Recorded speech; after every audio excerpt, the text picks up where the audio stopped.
So welcome back to another episode of Simon Says, and today we want to get into the general election season, right? Yes. And I just realized the last couple of episodes we have been talking quite a bit about the domestic issues, right?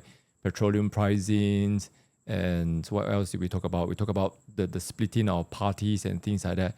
But now, of course, today, we're at the beginning of June, and Johor announced state elections. I think Negeri Sembilan also announced, and many states, their mandate are coming to an end.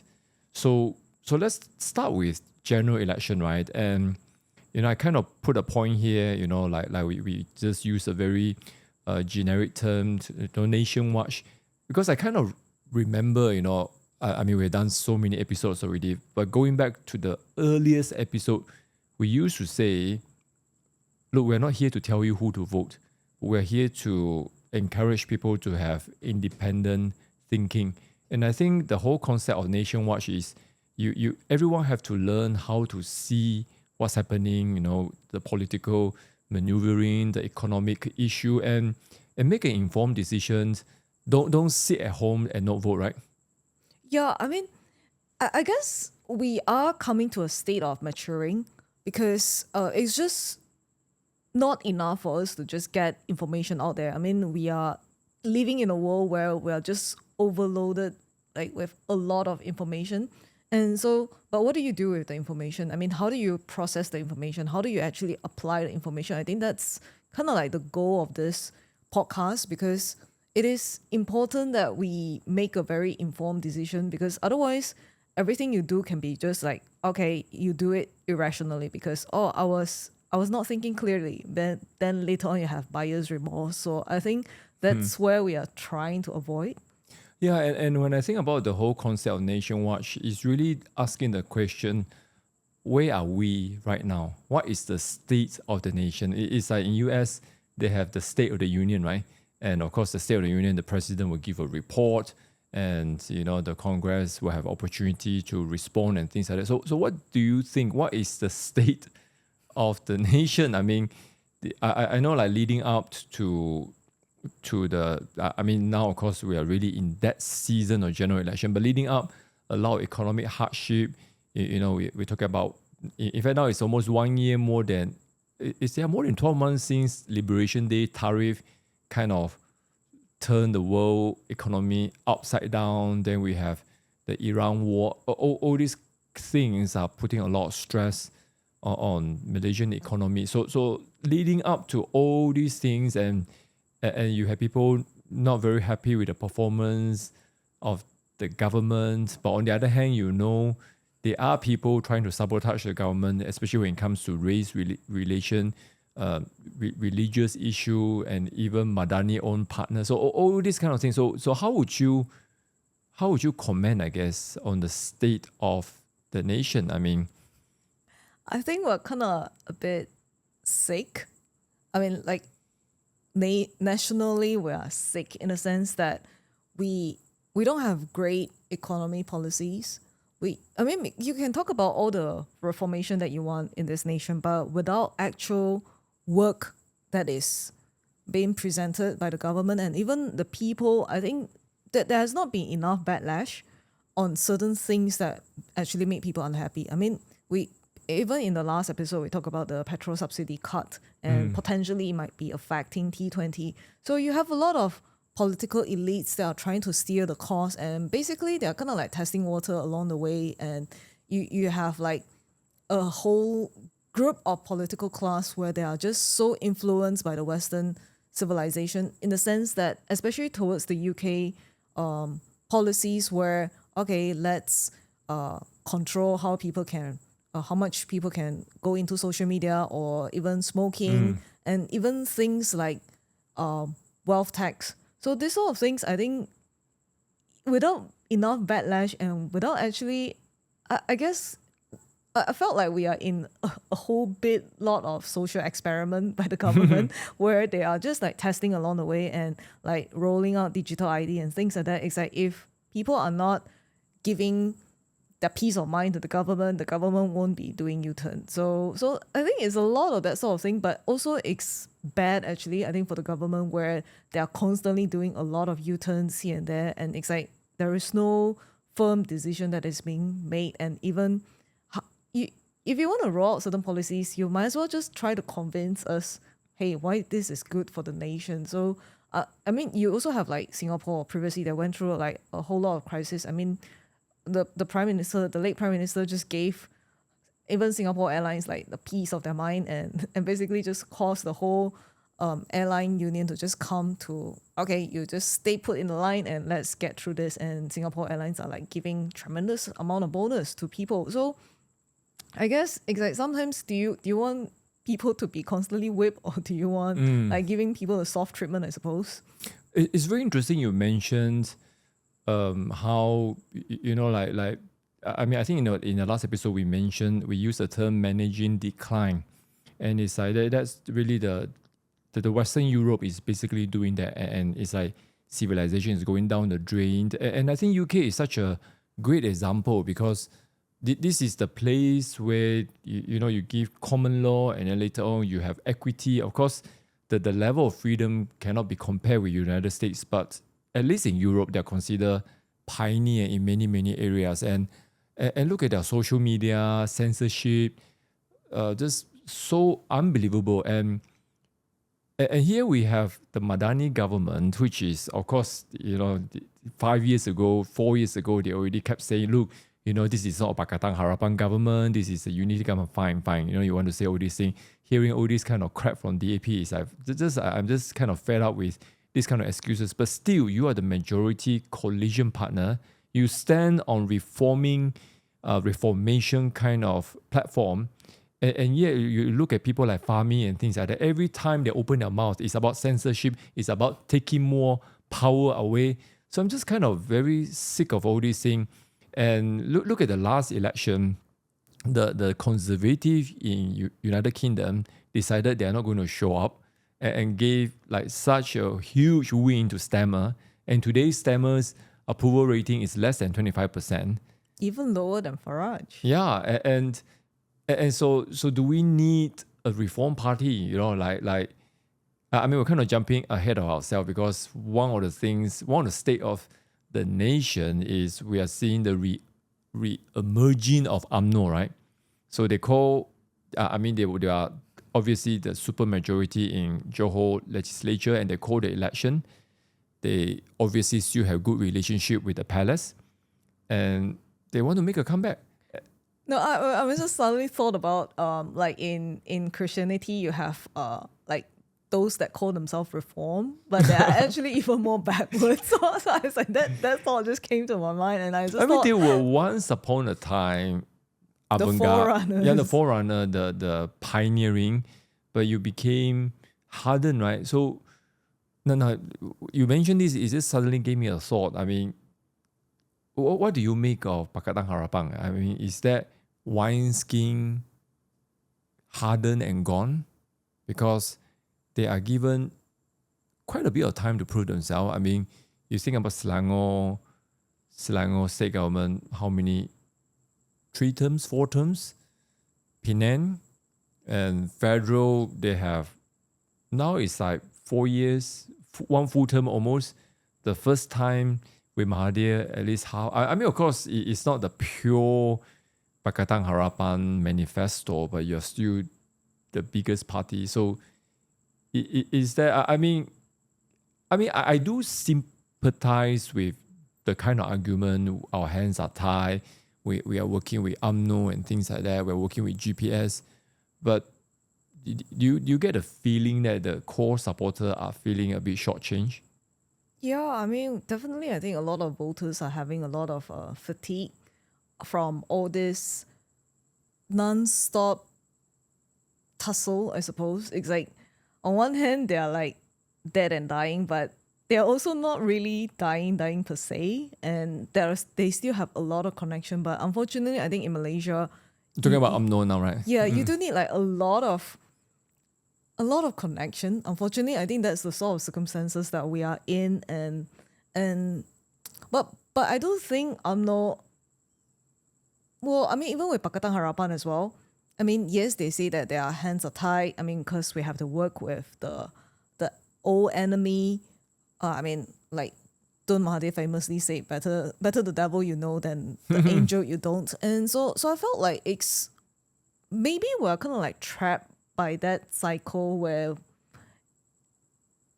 maybe we're being cycled by the former prime minister that, hey, I mean, really maybe better the devil you don't, I mean, you know, than the one that you don't. And so I felt like it's actually a bad thing to begin with. I mean, because what if we can form a great coalition, and what if we could actually chart a new path? I mean, look at Reform Party in the UK. I mean, they are so small. They began with just literally 5 MPs, and look at where they are today. I mean, they win so handsomely in the local election, and I think that's really a model for us to have. I mean, you can have a party that is dead and dying. I mean, you don't necessarily need to just put an end to it, but you can also have other parties that are rising but also not really performing, and what you can do is just chart a new path ahead. And I think Farage is really like a forerunner in that sense, where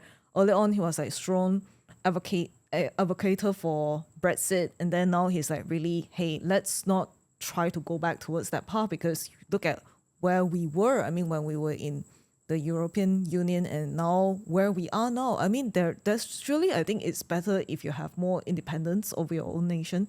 So I feel it's the same thing. I mean, there's only so much excuses that you can use concerning, hey, our hands are tied. So I felt like that part, it's almost like you have a reformer vision, and halfway along the line you're like, hey, who are you? I mean, I don't know you. So I felt like that's a lot of nonsense. It's like if you stick true to your vision, I think you can carry it through. So, but unfortunately, I think indeed our prime minister his hands are really, really tied with so many splitting, so many I don't know, maybe he himself is also trying to sabotage other people. Yeah, I mean, we talk about PMS so often in this show, one form or another, and we talk about what's his vision, and is it a vision problem, or is it an execution problem, or is he?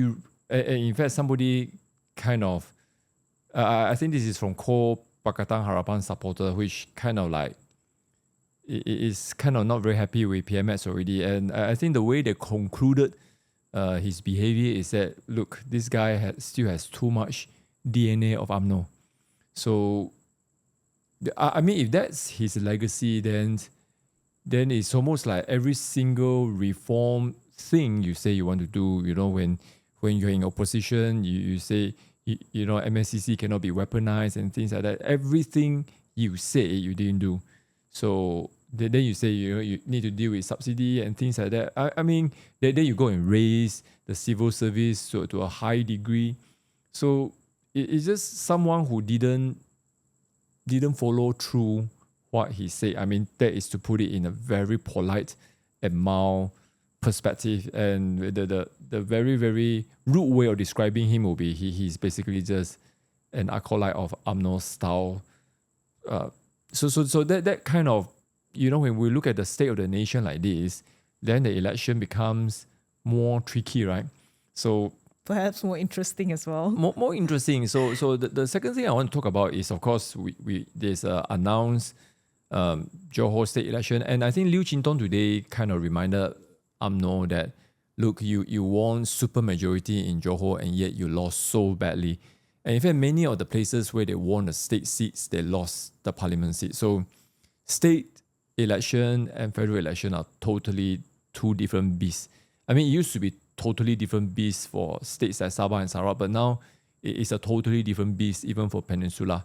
So I was just reading an article by Bridget Welsh, and I mean, kind of like a general forward-looking kind of article, and she felt, and in fact she used the word predicted, that the Johor state election is going to be very competitive, and she kind of lists down 3 issues, and maybe we can talk a little bit about that, because that will surely spill into the federal election. or maybe Negeri Sembilan, of course, is not. I mean, because it's a smaller area, it won't have a strong impact in terms of are we seeing a trend. But Johor is a significant state, right? Yep. So the first thing, I mean, of course, you look at the data and kind of like across the board, many state seats have more than 30% of youth voter. That means first time voter. So that's quite significant. So she said 3 factors. One is the youth voter, and why she say youth voter is kind of like a X factor, because they are not loyalists. They are not. I mean, even millennial or like slightly older than millennial people like myself, we are kind of like, it's difficult for. I mean, I won't say difficult. I mean, we don't change our vote so easily, right?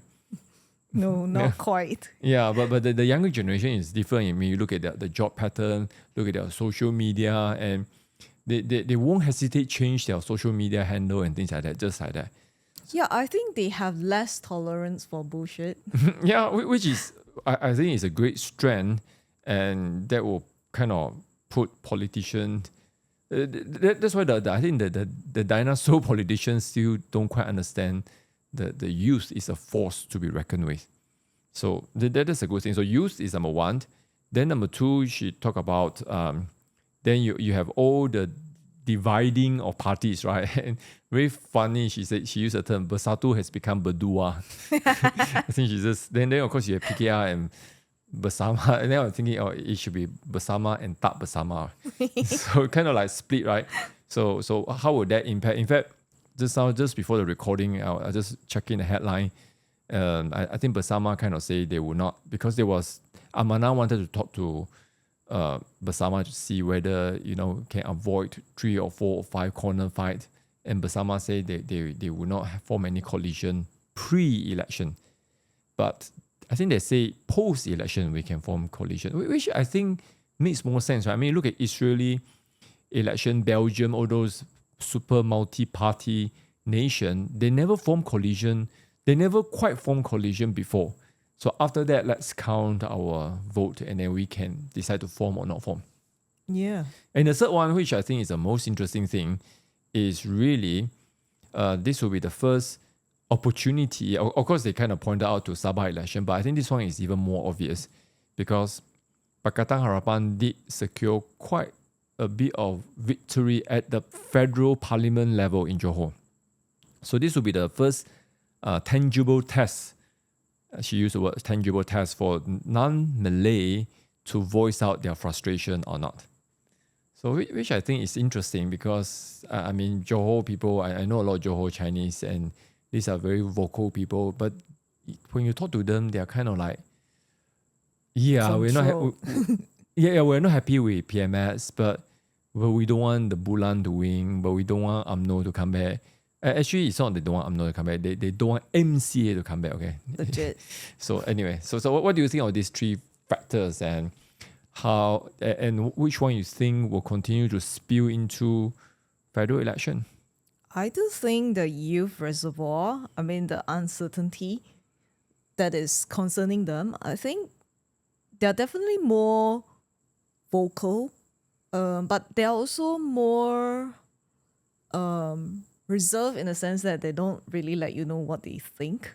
So I felt like on that note, they are definitely the wild card among these 3 factors.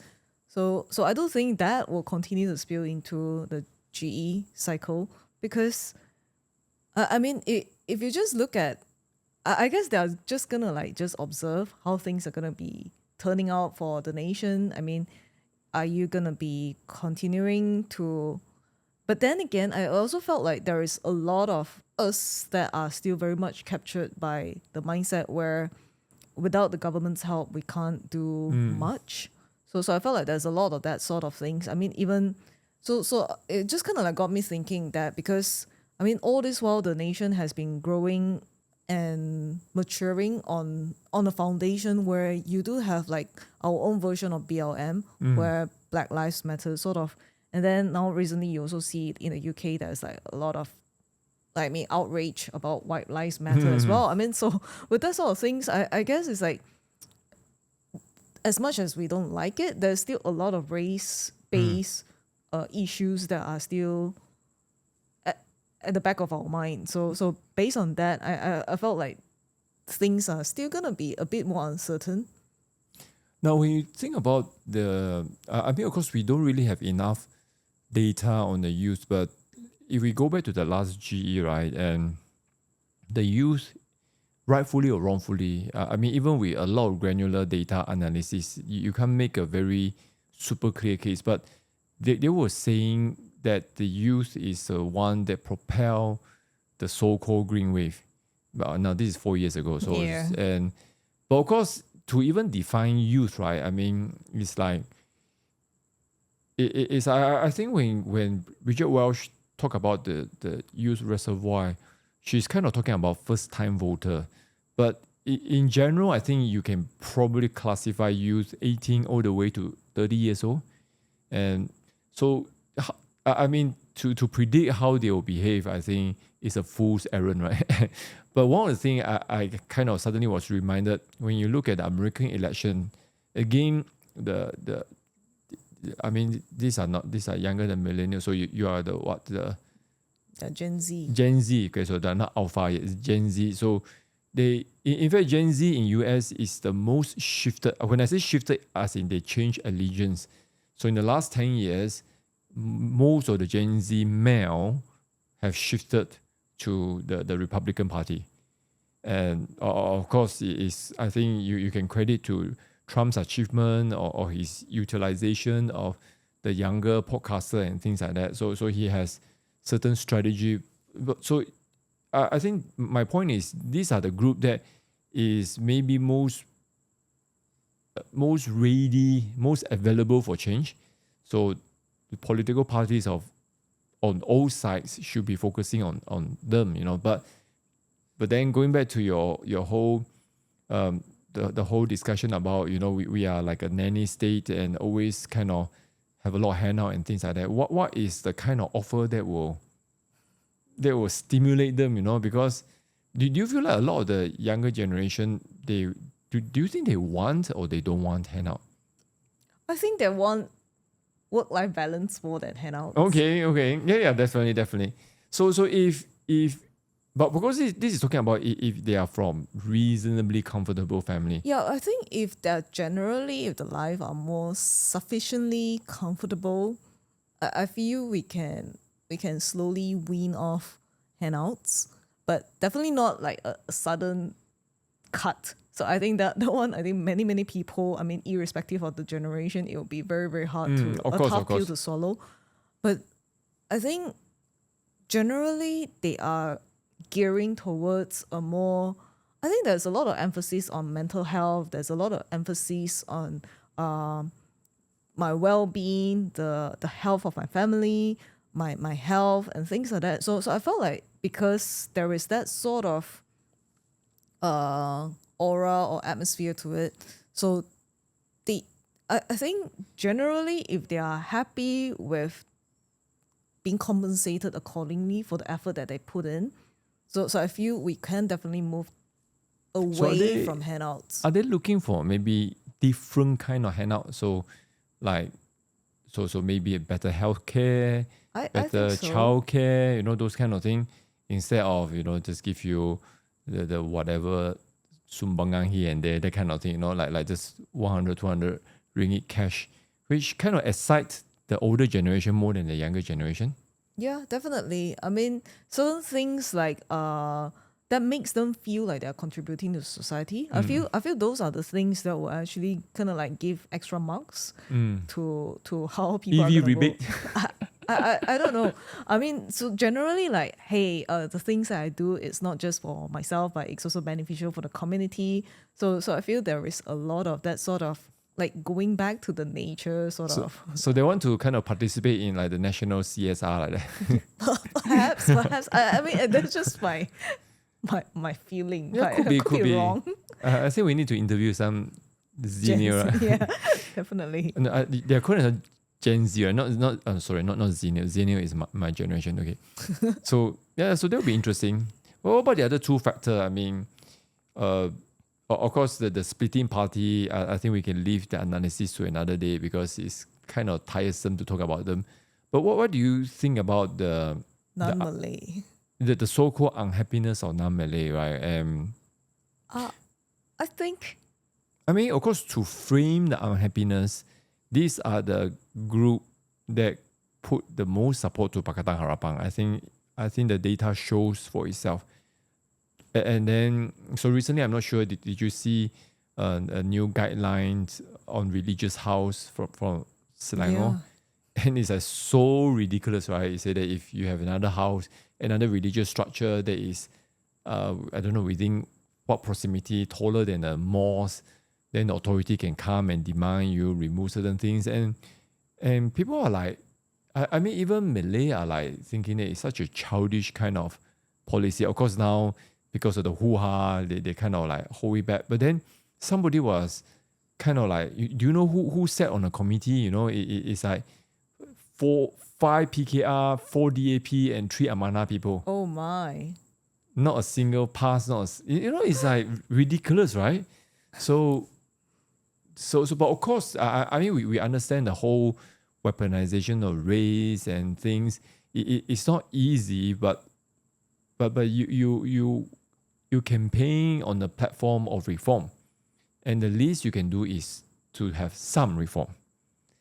Yeah, I mean, it's kind of like you have been in opposition for too long and suddenly, I mean, you don't know how to rule and govern. So But Selangor, you had this your fourth term already, you know, since 2008. exactly. I mean, but the thing is, I felt like there is a maybe perhaps a national level sort of mandate that comes out from a higher up, I suppose. Probably.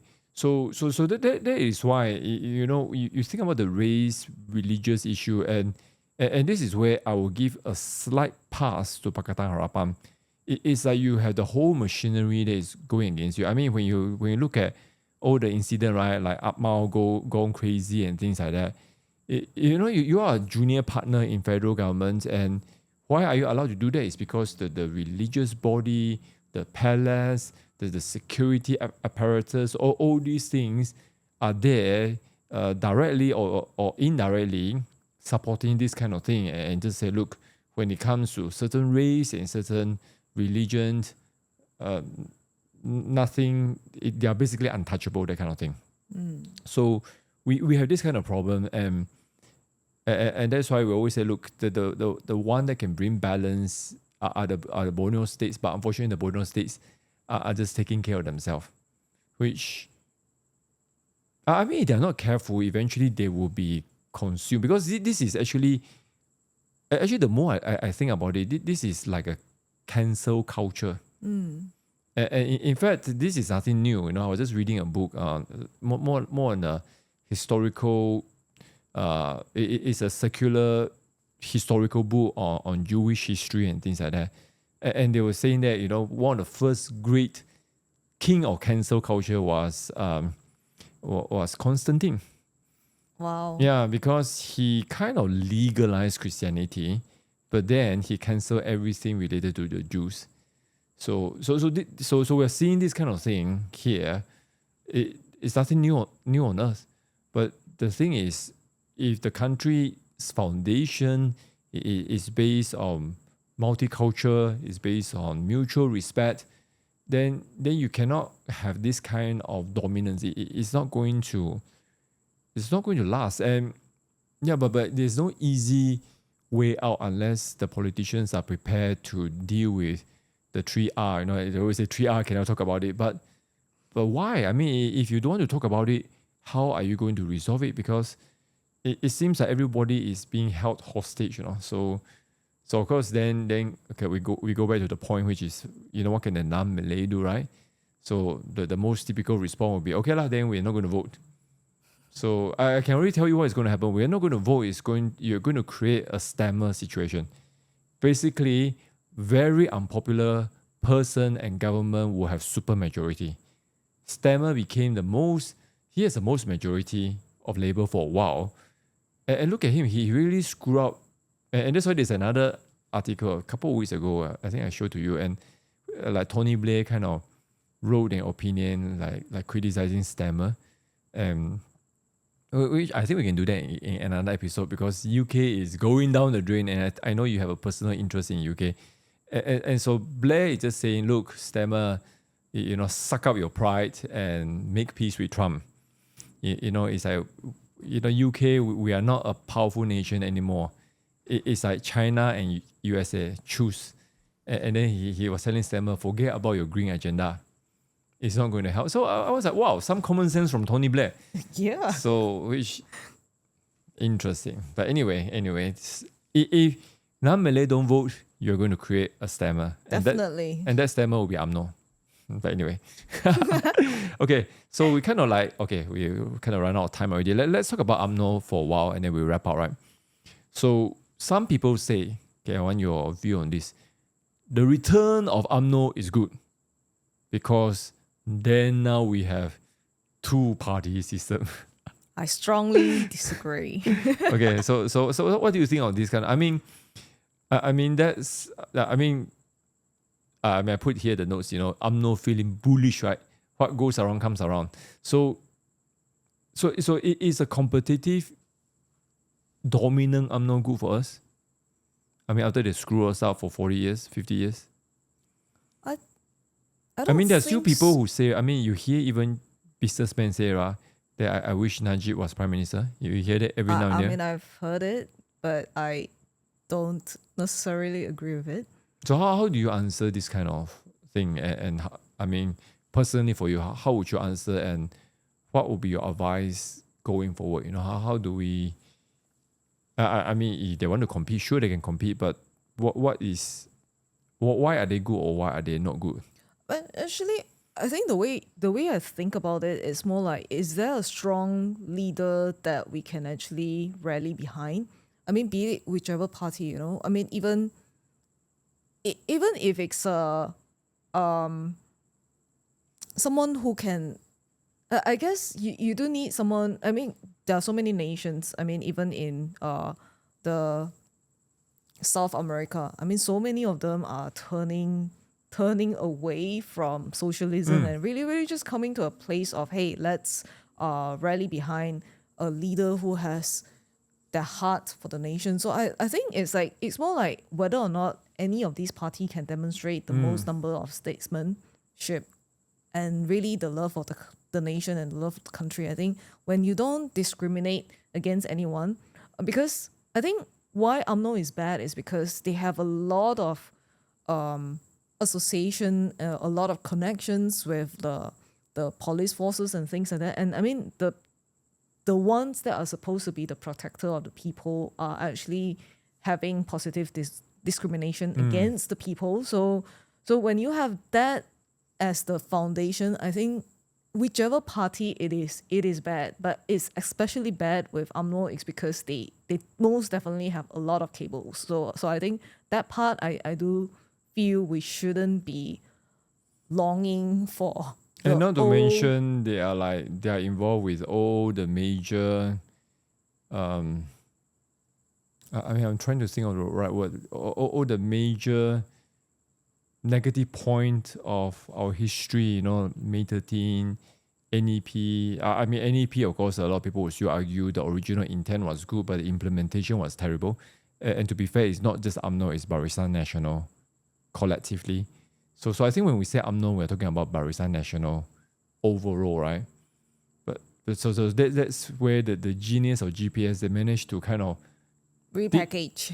Disassociate themselves. And that's why I always try to tell people that if they will even begin to recall that GPS, you want to praise Abanjo or whatever, they are in cahoot with Barisan Nasional for 40 years.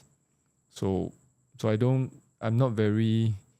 despite all the things they did, like free education, English as official language, which are all very nice things, but let's not forget where they come from. But I also don't think you shouldn't not vote. Because you have technically made your decision. Because how you vote or not vote is how you want our government to be. So I feel like you shouldn't shy away from not voting, but the thing is, you shouldn't shy away from voting, but you should come to a place of really just making an informed decision and just vote accordingly. I mean, however difficult the decision is, I feel there is always a pathway that you can always go to a coffee shop and talk and discuss and I think if more people are convinced, and maybe there might be a turnaround for the nation.